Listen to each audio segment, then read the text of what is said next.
I grew up in Norway, but I have been living in Germany for many years now, as I am half Norwegian, half German. And even though I live in Germany, I still go and visit Norway as often as I can. And over the last few years, I have realized how much more of an outdoor person I am compared to like being a city person. And I just love being by the sea and by the ocean. So here are 3 Scandinavian habits that I've kept or that I still live by, even after having moved away from Norway.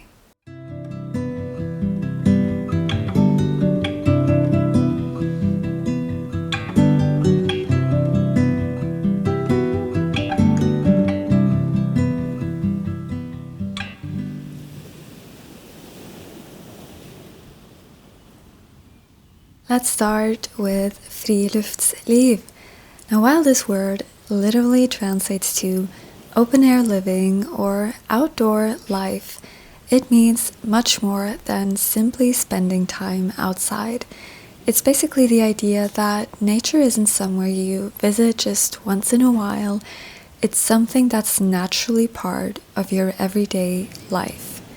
For example, when I was little, growing up in Norway, nature was literally right outside my front door.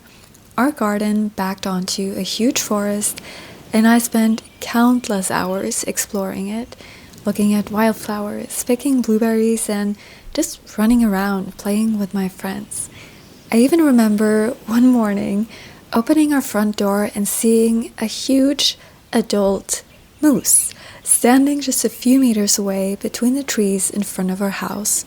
As you can imagine, I immediately went back inside and closed the door. But that just shows you how close to nature we actually lived. And I would say that some of my happiest childhood memories happened outdoors. Now, as you get older, especially in Norway, that connection with nature does not just disappear. School trips often took us into the forest where we learned about nature, and weekends were often spent at cabins.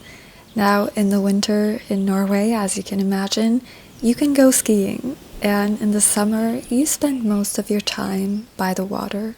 It is not about climbing mountains or running marathons every weekend. It can be as simple as taking a walk after work or having a picnic by a lake, even when the weather isn't perfect. Because, as Norwegians like to say, there is no such thing as bad weather, only bad clothing. Next up is Hygge. Now, technically, Hygge is a Danish word, but in Norway we have a very similar word, which is hyggelig, which we also use to describe something that is cozy, warm, or simply enjoyable or pleasant. So while we didn't actually call it Hygge growing up, the feeling behind it was always there. And most people think that Hygge is all about candles and fluffy blankets, and yes, those things definitely help, but to me, it's really about making normal days feel special.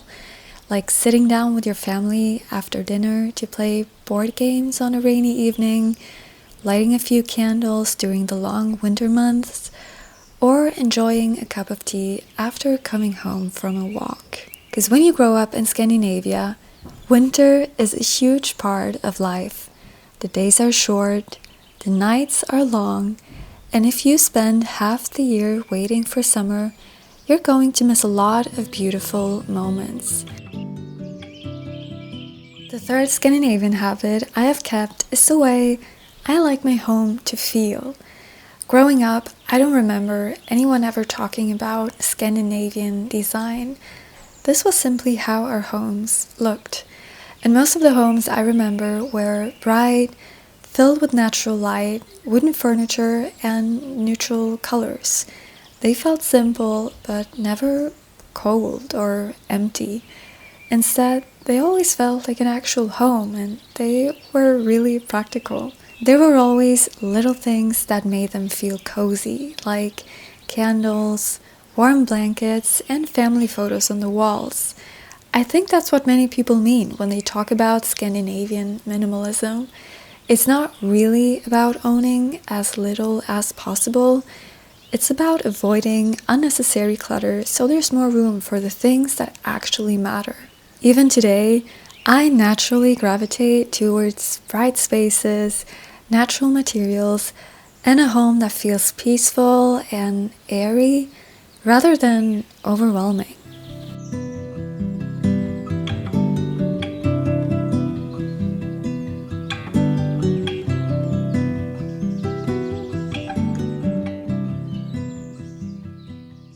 Thank you so much for watching. If you enjoyed this video, please consider subscribing, give this video a like, and if you have any questions, then let me know in the comments, and I'll see you soon.